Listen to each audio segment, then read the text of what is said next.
Hey guys, Meteorologist Chris Tomer here. We'll talk about the monsoon extensively and the fact that it's running late. I'll also look at the 4th of July mountain forecast coming up. But behind me, this is water vapor satellite imagery.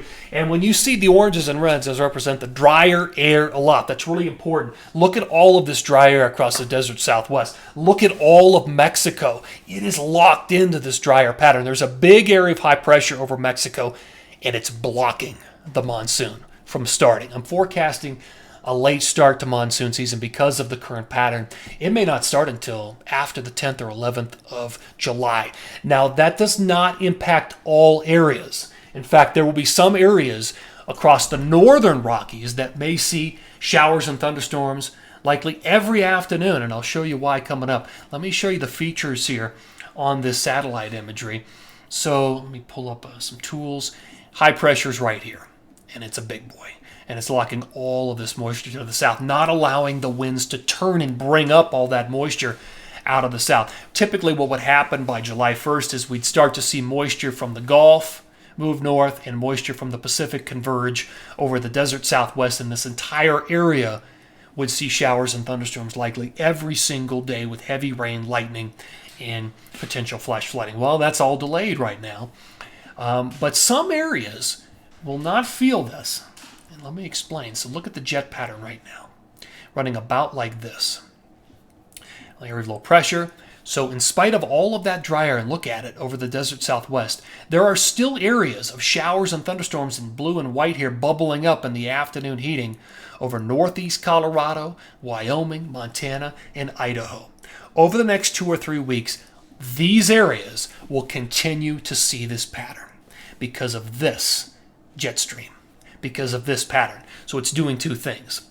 Not only is the monsoon locked away with a ridge of high pressure, but also this jet stream is keeping it locked to the south. In areas north of the jet, Montana, Idaho, Wyoming, northern Utah to some respect, will all see showers and thunderstorms most afternoons. So not as much impact there. It may end up being a little wetter than normal in those areas. All right, so here's the lineup for this.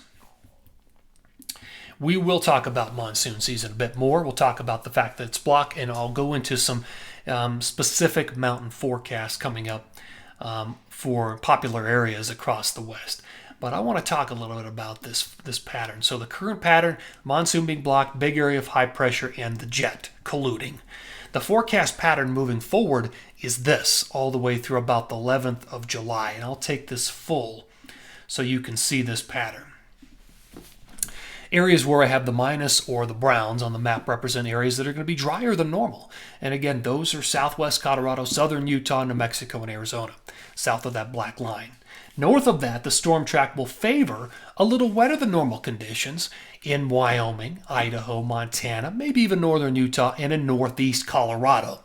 Those areas will continue to see a powerful jet playing in on the forecast, and here it is. This is valid around the 6th or 7th of July, and you can see the west to east southern subtropical jet right there. It's a little further north than it was at the start of June where we had all that wet weather.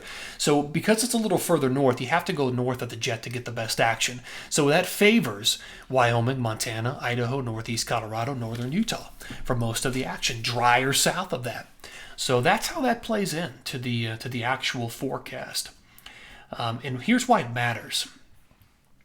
Take a look at this. Flashes per day in Colorado. They maximize for the entire year during monsoon season in July and August. So what normally happens is New Mexico, Arizona, southern Utah, Colorado typically see a huge influx of moisture and afternoon thunderstorms every single day, a drumbeat of frequent lightning, hail, heavy rain, flash flooding.